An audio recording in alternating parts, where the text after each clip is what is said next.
दोस्तों, इस वर्ष 2024 में चैत्र नवरात्रि 9 अप्रैल से शुरू हो रहे हैं और इस दिन मंगलवार है और 17 अप्रैल को नवरात्रि समाप्त हो जाएंगे। दोस्तों, ऐसे में नवरात्रि शुरू होने से पहले आज के वीडियो में हम आपको बताने वाले हैं सदाबहार फूल के कुछ ऐसे उपाय जिन उपायों को यदि आप नवरात्रि पर कर लेते हैं तो फिर कभी आपके जीवन में बहुत सारी समस्याएं स्वयं ही हल हो जाएंगी। जी हां दोस्तों, और आपको बता दें कि सदाबहार का जो पौधा होता है उसके जो फूल होते हैं वो बहुत ही आसानी से आपको प्राप्त भी हो जाते हैं। और इसी के साथ आपको बता दें कि वनस्पति शास्त्र का सबसे महत्वपूर्ण पौधा माना गया है यह चमत्कारी पौधा। जी हां दोस्तों, सदाबहार का पौधा माता वैष्णो को अति प्रिय है। नवरात्रों में माता की चौकी पर अवश्य रखा जाता है। इसके कई दिव्य प्रयोग हैं। इसके साधारण से साधारण उपाय करके लोग अपना भाग्य चमका लेते हैं। मियाँ की कृपा सदैव उन पर बरसती है। दोस्तों, आपको बता दें जितने भी धनवान व्यक्ति हैं, जितने भी पैसे वाले लोग हैं, उन सभी के घरों में आपको यह पौधा 100% मिलेगा।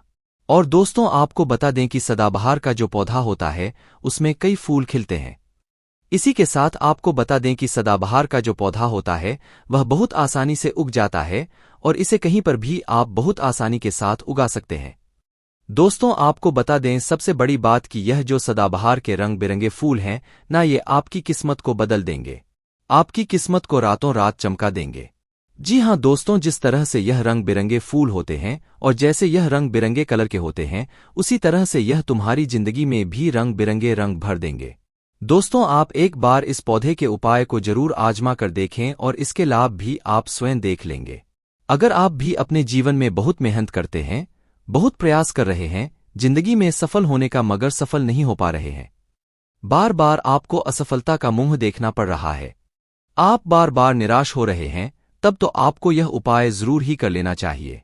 अगर कोई व्यक्ति कोई अपना व्यापार शुरू करता है, कोई काम शुरू करता है और अगर उसे उसमें नुकसान होने लगे और उसका वह व्यापार न चले तो व्यक्ति बहुत परेशान हो जाता है और वह सोचने लगता है कि अब इस व्यापार को मैं बंद ही कर देता हूं, अब इस काम को करने से कोई फायदा नहीं है, जब इस काम से मुझे कोई मुनाफा ही नहीं हो रहा है, मेरी आर्थिक स्थिति अच्छी हो ही नहीं पा रही है।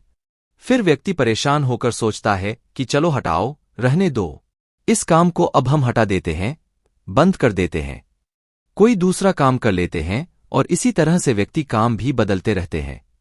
बहुत कोशिश करते हैं लेकिन उसके बावजूद उनको सफलता प्राप्त नहीं हो पाती है।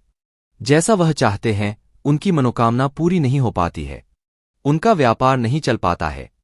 तो अगर आप भी अपने जीवन में कोई व्यापार कर रहे हैं और आपको बार बार उसमें नुकसान देखने को मिल रहा है या जो भी काम आपने शुरू किया है वह काम आपका नहीं चल पा रहा है, जिस चीज को लेकर आप बहुत ज्यादा परेशान हैं, किसी विशेष क्षेत्र में आपने तैयारी कर रखी है लेकिन उसमें भी आपको सफलता प्राप्त नहीं हो पा रही है, तब आपको एक बार, सिर्फ एक बार इस उपाय को जरूर करके देखना चाहिए।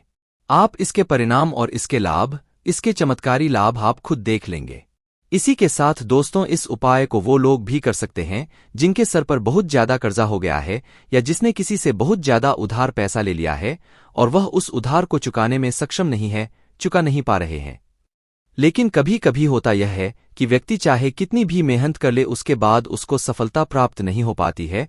और दूसरी तरफ ऐसे भी लोग होते हैं जो दिन रात मेहनत करके धन कमाते हैं लेकिन उनके हाथ में धन आते ही बहुत तेजी के साथ वह धन उनका चला जाता है। कभी बीमारियों में वह पैसा चला जाता है तो कभी किसी अन्य चीज में वह पैसा उनका चला जाता है। कुल मिलाकर आप कह सकते हैं कि उनका जो धन है वह अच्छे कार्य में कम जाता है लेकिन बीमारियों में और बुरे कार्यों में ज्यादा उनका वह धन बर्बाद हो जाता है, जिसको लेकर वह बहुत परेशान रहते हैं और महीना खत्म होने से पहले ही उन्हें किसी न किसी से उधार लेना पड़ जाता है। और देखिए, उधार व्यक्ति कभी भी अपनी मर्जी से तो लेता नहीं है। जब व्यक्ति के ऊपर बहुत ज्यादा परेशानी आ जाती है, उसके जीवन में बहुत सारे कष्ट आ जाते हैं, जिसके चलते उस व्यक्ति को अपना घर चलाने के लिए और बहुत सारी आवश्यकताएं ऐसी होती हैं जिन्हें पूरा करना व्यक्ति का दायित्व होता है, जिसके चलते वह किसी न किसी से पैसा उधार ले लेता है यह सोचकर कि अगले महीने उस पैसे को मैं चुका दूंगा। लेकिन जैसे ही अगला महीना आता है समस्याएं और परेशानियां खत्म होने का नाम ही नहीं लेती हैं, जिसके चलते उसके सर पर कर्जा बढ़ता ही चला जाता है और वह उस कर्जे को चुकाने में धीरे धीरे असक्षम होता चला जाता है। उस कर्जे को चुकाने में उसे बहुत दिक्कतों का सामना करना पड़ता है या भी कभी व्यक्ति इतना ज्यादा भी कर्ज में डूब जाता है कि उसके बस के बाहर हो जाता है। कर्जे को अपने सर से उतारना। जी हाँ दोस्तों, अगर आपके जीवन में भी ऐसी कोई समस्या है तो आपको यह उपाय जरूर ही कर लेना चाहिए। दोस्तों, हम आपको बताएंगे ऐसे चमत्कारी फूल के बारे में, ऐसे लाभदायक फूल के बारे में जिसका उपाय यदि आप कर लेते हैं तो आप खुद देखेंगे कि कितने ज्यादा चमत्कारी लाभ उस पौधे के हैं। यदि इसका सही प्रकार से उपयोग किया जाए, उपाय किया जाए और भगवान को यह फूल अर्पित कर दिया जाए तो यकीन मानिए आपके जीवन की सारे कष्ट, सारी परेशानियां तो दूर हो ही जाएगी, साथ ही साथ जो भी आपकी मनोकामना है वो बहुत जल्दी पूरी हो जाएगी। इसी के साथ दोस्तों, आपके जीवन में अगर धन से जुड़ी समस्याएं बन चुकी हैं, आपके जीवन में धन आना बंद हो गया है, अगर आप चाहते हैं कि आपके जीवन में, आपके घर में धन की वर्षा होने लगे तो आपको कुछ भी नहीं करना है, सिर्फ इस पौधे को अपने घर में लेकर आना है। और जब आप इस पौधे को अपने घर में लेकर आएंगे, अपने घर में लगाएंगे तो यह खुद ही धन को खींचकर आपके घर में ले आएगा। दोस्तों, इस उपाय को करने के बाद जब भी आप जो काम करेंगे ना, उसमें आपको सफलता प्राप्त होगी। और इस उपाय को करने के बाद यदि आप मिट्टी भी बेचने जाएंगे ना तो उससे भी आपको कई गुना लाभ प्राप्त होगा। तो आज की वीडियो में हम आपको 3 से 4 उपाय ऐसे बताएंगे जो सदाबहार फूल के ही उपाय है, और जिन उपायों को यदि आप कर लेते हैं तो आपको कई गुना लाभ इन उपायों का मिल जाएगा। तो आपको सिर्फ इतना करना है कि आपको जो भी उपाय हम आपको बताएंगे उन्हें बहुत ध्यानपूर्वक सुना है और उपायों को अच्छे से समझ के करना है, जिससे कि आपसे कोई भूल चूक ना हो। बिल्कुल अच्छे से आप वीडियो को पूरा देखें और उपायों को तभी करें जब आप वीडियो को पूरा देख लें और उपायों को अच्छे से समझ लें, तभी आपको ये उपाय लाभ देंगे। दोस्तों, इसी के साथ कमेंट सेक्शन में सबसे पहले माता शेरावाली के लिए जयकारा लगा दें। आप चाहें तो अपने इष्टदेव का जयकारा लगा दीजिए, किसी का भी आप जयकारा लगाएं, लेकिन जयकारा जरूर लगाएं। और अगर आप हमारे चैनल पर पहली बार आए हैं तो चैनल को जरूर सब्सक्राइब कर लें और वीडियो को लाइक जरूर कर दें। तो चलिए जल्दी से हम आपको बता देते हैं कौन कौन से हैं वह उपाय। देखिए, यह तो आप सभी जानते हैं कि संसार में बहुत तरह के वृक्ष पाए जाते हैं और सभी वृक्षों का अलग अलग महत्व होता है।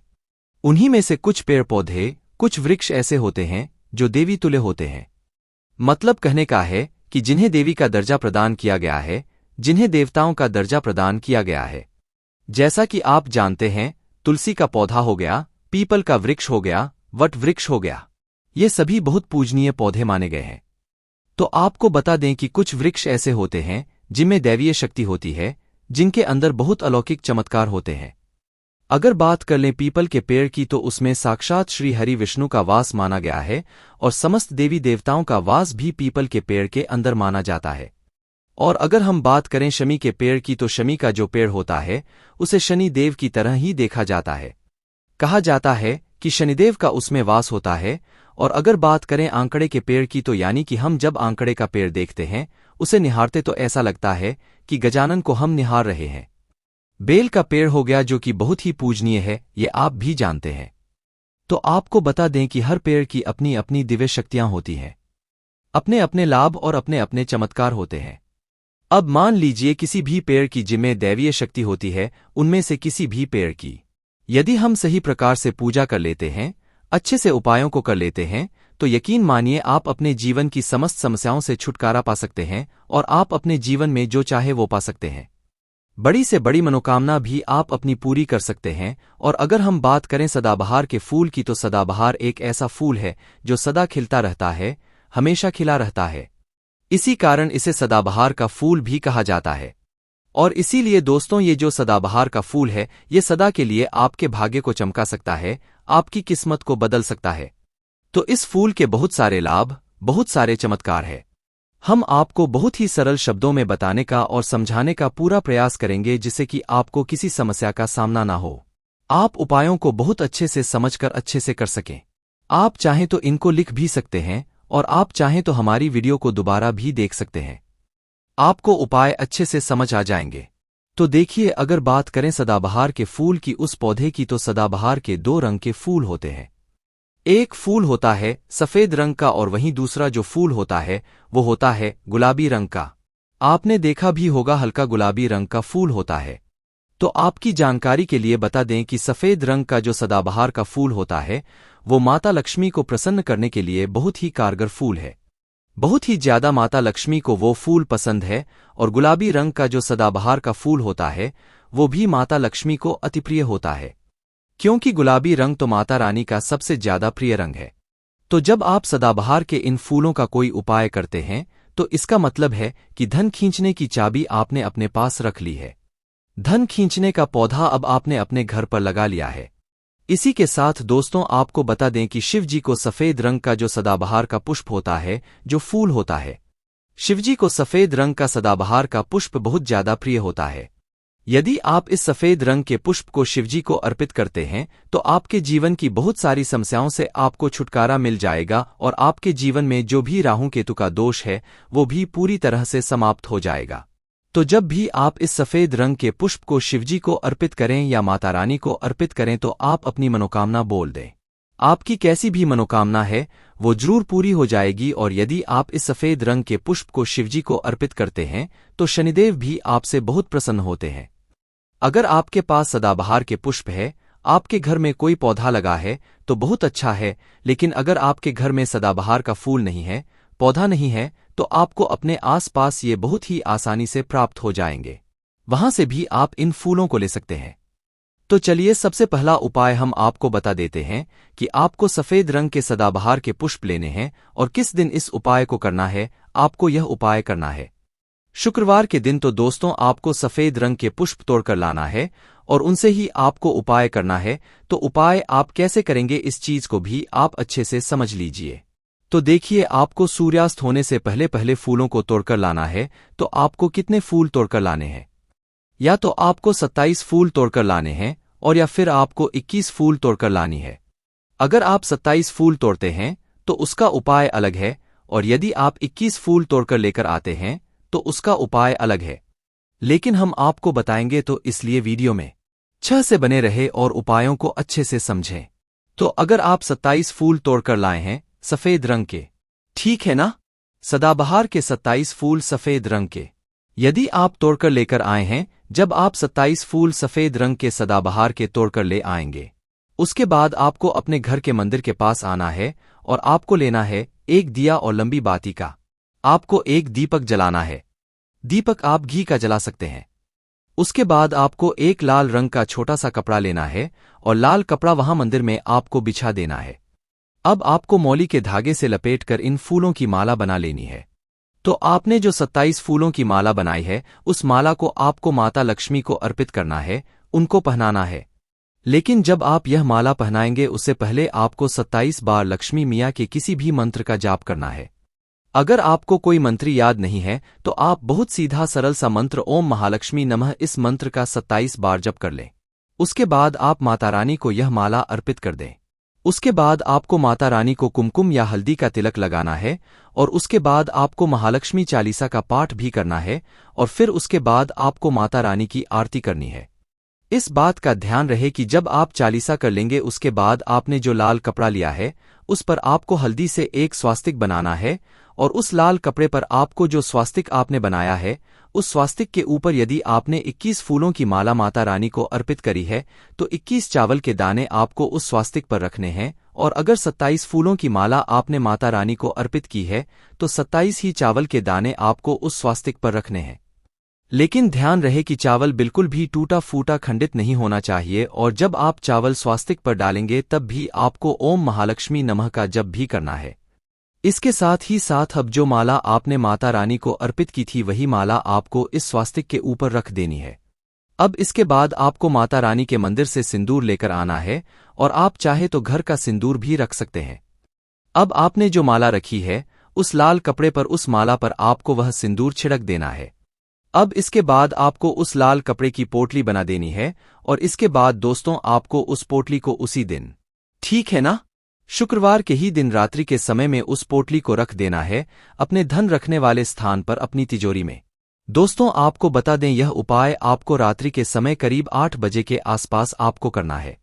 वैसे तो आप सूर्यास्त के बाद कभी भी इस उपाय को कर सकते, मगर आप 8 से 9 के बीच करते हैं तो बहुत ही उत्तम रहेगा। अगर आप 21 माला का उपाय यह कर रहे हैं तो आपको यह उपाय लगातार 5 शुक्रवार को करना है। मतलब एक शुक्रवार कर लिया, फिर उसके बाद दूसरे शुक्रवार कर लिया, तीसरे कर लिया, चौथे कर लिया, 5वें लगातार जो शुक्रवार पड़ेंगे 5 शुक्रवार तक आप लगातार इस उपाय को करना है और यदि आप 27 फूलों वाला उपाय कर रहे हैं तो आपको लगातार 4 शुक्रवार करना है। तो देखिए उपाय। चाहे आप 4 शुक्रवार कर रहे हैं या 5 शुक्रवार कर रहे हैं, आप इस बात का ध्यान रखें कि आपको अलग अलग पोटली नहीं बनानी है। आपने जो सबसे पहली पोटली बनाई है उसी पोटली को आपको लेना है। माला तो आपको हर बार नहीं लेनी है, चावल भी आपको हर बार नए लेने हैं, लेकिन उसी पोटली के अंदर आपको उन सारी चीजों को रखते चले जाना है। अब देखिए 5वां जो शुक्रवार होगा, चाहे 5 शुक्रवार आप ये उपाय कर रहे हैं या 4 शुक्रवार कर रहे हैं, तो जो 5वां शुक्रवार होगा उस 5वें शुक्रवार को आपको इस पोटली को लेना है और आपके घर में जहां पर भी मिट्टी हो, मान लीजिए आपके घर में कहीं पर भी मिट्टी है तो वहां पर आपको इसको मिट्टी में दबा देना है। और अगर मान लो आपके घर में मिट्टी कहीं पर भी नहीं है, पूरी जगह पर आपका फर्श है, तब आपके घर में गमला तो जरूर होगा, तो आप इसे गमले में दबा दीजिए। और आप इस चीज का पूरा ध्यान रखें कि आपको पोटली को पूरी तरीके से नहीं दबाना है। आपने पोटली के अंदर जो माला रखी थी, जो चावल रखे थे, उन चीजों को आपको मिट्टी के अंदर डालना है। कपड़े को आपको मिट्टी के अंदर नहीं डालना है। जो लाल कपड़ा लिया है उसको आपको नहीं डालना है। तो दोस्तों ये उपाय बहुत आसान है, बहुत ज्यादा कठिन उपाय नहीं है। और यदि आप इस उपाय को कर लेते हैं, फिर आपके जीवन में धन से जुड़ी जो भी समस्या है वह तो समाप्त हो ही जाएगी। आपके जीवन में धन आने के बहुत सारे मार्ग भी खुल जाएंगे। बहुत सारे रास्ते आपके जीवन में खुल जाएंगे जहां से आपको धन प्राप्त होता रहेगा, और जो धन आपको प्राप्त होगा उसमें निरंतर आपको वृद्धि भी देखने को मिलेगी। और आपको बता दें, इस उपाय को करने से आपके घर में स्थिर लक्ष्मी का वास होगा। तो देखिए, यदि आप 5 शुक्र वाला उपाय कर रहे हैं, 5 शुक्रवार वाला, तब तो आपको छठे दिन यह प्रक्रिया करनी है, छठे शुक्रवार को। और यदि आप 4 शुक्रवार वाला उपाय कर रहे हैं तो आपको 5वें शुक्रवार वाले दिन इस प्रक्रिया को करना है। ठीक है ना? इस बात को आप पूरी तरह से समझ लीजिए। तो दोस्तों, यह तो था पहला उपाय जो हमने आपको बताया। बहुत सरल शब्दों में हमने बताने का पूरा प्रयास किया है। अगर आपको फिर भी समझ में नहीं आया है तो आप कुछ भी हमसे कमेंट सेक्शन में पूछ सकते हैं। तो अगर आपने अभी तक हमारी वीडियो को लाइक नहीं किया है तो गाइस प्लीज वीडियो को लाइक कर दीजिए और कमेंट सेक्शन में जयकारा जरूर लगा दीजिए। तो चलिए अब बात कर लेते हैं दूसरे उपाय की। अगर मान लीजिए आपकी कोई विशेष मनोकामना है और आपकी कोई मनोकामना आप चाहते हैं कि पूरी हो जाए और बहुत लंबे समय से, बहुत ज्यादा वक्त से आपकी समस्या बनी हुई है, आपकी कोई मनोकामना है जो पूरी नहीं हो पा रही है, तो आपको यह सरल सा उपाय जरूर कर लेना चाहिए, चाहे आपकी कैसी भी मनोकामना हो। जैसे मान लीजिए आपके जीवन में संतान सुख आपको प्राप्त नहीं हो पाया है और आप चाहते हैं कि आपको संतान की प्राप्ति हो जाए, या फिर आप एक अच्छे जीवनसाथी की कामना करते हैं। आपके विवाह से जुड़ी कोई समस्या है, धन से जुड़ी कोई समस्या है। कहने का मतलब है कि हर प्रकार की समस्या का उपाय है यह एक छोटा सा उपाय। तो दोस्तों, यह उपाय बहुत ही ज्यादा खास उपाय है। क्यों? क्योंकि यह आपकी हर प्रकार की समस्या को समाप्त करता है और आपकी जो भी मनोकामना है उसे पूरी करता है। इसीलिए यह उपाय बहुत ही ज्यादा खास हो जाता है, इसका महत्व बहुत ज्यादा बढ़ जाता है। तो इस उपाय को करने के लिए आपको लेने हैं सदाबहार के 9 गुलाबी रंग के फूल। ठीक है ना? हम आपको फिर से बता देते हैं कि सदाबहार के गुलाबी वाले फूल आपको लेने हैं, और इसी के साथ आपको तांबे के पात्र में, तांबे के लोटे में जल लेना है। और यह उपाय करना है आपको सोमवार के दिन। तो यह उपाय आपको सुबह के समय करना है। सुबह जल्दी उठकर स्नान आदि करने के बाद आपको स्वच्छ वस्त्र धारण करने हैं और तांबे के लोटे में पूरा जल भर लीजिए, और उस तांबे के लोटे में आप उन फूलों को डाल दीजिए जो 9 फूल आपने लिए हैं, गुलाबी रंग के सदाबहार वाले फूल। और उसके बाद आपको शिवजी के मंदिर में जाकर, शिवालय में जाकर ओम नमः शिवाय इस मंत्र का जाप करना है पूरे 108 बार। और आपको बता दें, आप श्री शिवाय नमस्तुभ्यं इस मंत्र का जप भी कर सकते हैं। तो आपने जो जल लिया है और जो फूल उसके अंदर डाले हैं, वो दोनों आपको शिवलिंग पर अर्पित कर देने हैं, चढ़ा देने हैं। और ऐसा करते समय जब आपकी जो भी मनोकामना है उसको आप बोल दीजिए। यह उपाय यदि आप कर लेते हैं तो आपकी कितनी भी बड़ी मनोकामना हो, चाहे कैसी भी समस्या हो, वह समाप्त हो जाएगी और आपकी मनोकामना पूरी हो जाएगी। चाहे जैसी भी आपकी मनोकामना हो, संतान से जुड़ी हो, व्यापार से जुड़ी हो, धन से जुड़ी हो, स्वास्थ्य से जुड़ी हो, कैसी भी आपकी मनोकामना हो। दोस्तों, आपको बता दें, यह उपाय जो व्यक्ति करता है उसके जीवन में चाहे जैसा भी दोष हो, कोई भी वास्तु दोष हो, कोई भी कुंडली दोष हो, वह पूरी तरह से समाप्त हो जाता है। और दोस्तों आपको बता दें यह उपाय करना है आपको 5 सोमवार लगातार। ठीक है ना, जब आप पहले सोमवार करेंगे उसके बाद दूसरे सोमवार, तीसरे सोमवार, चौथे सोमवार, 5वें सोमवार, 5 सोमवार आपको लगातार करना है। बीच में गैपिंग नहीं करना है आपको, ठीक है ना, गैप नहीं देना है।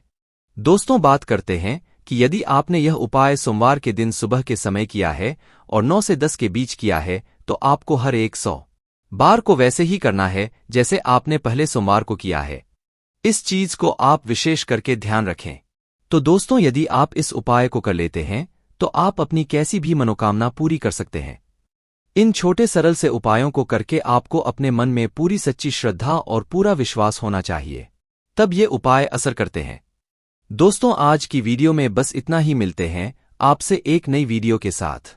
अगर आपने अभी तक जयकारा नहीं लगाया है तो कमेंट सेक्शन में जयकारा जरूर लगा दीजिए। जयकारा लगाने से आपकी जो भी मनोकामना है वह बहुत जल्दी पूरी होती है। और साथ ही वीडियो को लाइक जरूर कर दीजिए।